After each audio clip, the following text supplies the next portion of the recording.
হাটুরিয়া পশ্চিম পাড়া এবং সামগ্রিকভাবে হাটুরিয়া নাকালিয়া অঞ্চলের ইতিহাস মূলত নদীকেন্দ্রিক বাণিজ্য এবং আভিজাত্যের এক সংমিশ্রণ। পাবনা জেলার বেড়া উপজেলায় যমুনা নদীর তীরে অবস্থিত এই গ্রামটি একসময় এই অঞ্চলের অর্থনৈতিক প্রাণকেন্দ্র ছিল। বর্তমানে এর ইতিহাস ও ঐতিহ্য সম্পর্কে যে তথ্যগুলো সবচেয়ে গুরুত্বপূর্ণ। ব্যবসা বাণিজ্যে স্বর্ণযুগ। ঐতিহাসিকভাবে হাটুরিয়া ছিল একটি গুরুত্বপূর্ণ নদীবন্দর। যমুনা নদী দিয়ে বড় বড় মালবাহী জাহাজ আসত, যার ফলে এটি তৎকালীন অবিভক্ত বাংলার অন্যতম প্রধান বাণিজ্যিক কেন্দ্রে পরিণত হয়।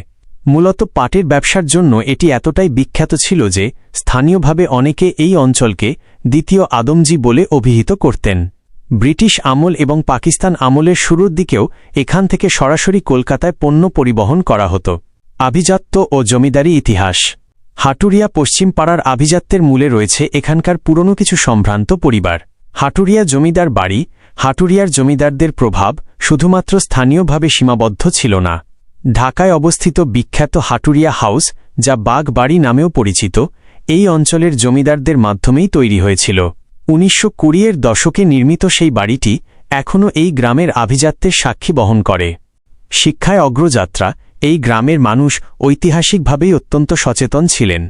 ১৯০৬ সালে প্রতিষ্ঠিত হাটুরিয়া উচ্চ বিদ্যালয় এই অঞ্চলের অন্যতম প্রাচীন এবং নামকরা শিক্ষা প্রতিষ্ঠান, যা তৎকালীন সময়ে উচ্চবিত্ত ও শিক্ষিত সমাজ গঠনে ভূমিকা রেখেছে। বর্তমান অবস্থা ও পরিবর্তন। বর্তমানে যমুনা নদীর ভাঙন এবং ভৌগোলিক পরিবর্তনের কারণে সেই আগের মতো বন্দর কেন্দ্রিক জৌলুস কিছুটা কমলেও গ্রামটির সামাজিক ও অর্থনৈতিক ভিত্তি এখনও বেশ মজবুত। ঐতিহাসিক স্থাপনা। গ্রামের ভেতর ছড়িয়ে থাকা পুরনো ধাঁচের দালানগুলো এখানকার পরিবারগুলোর কয়েকশো বছরের ঐতিহ্যের প্রমাণ দেয়।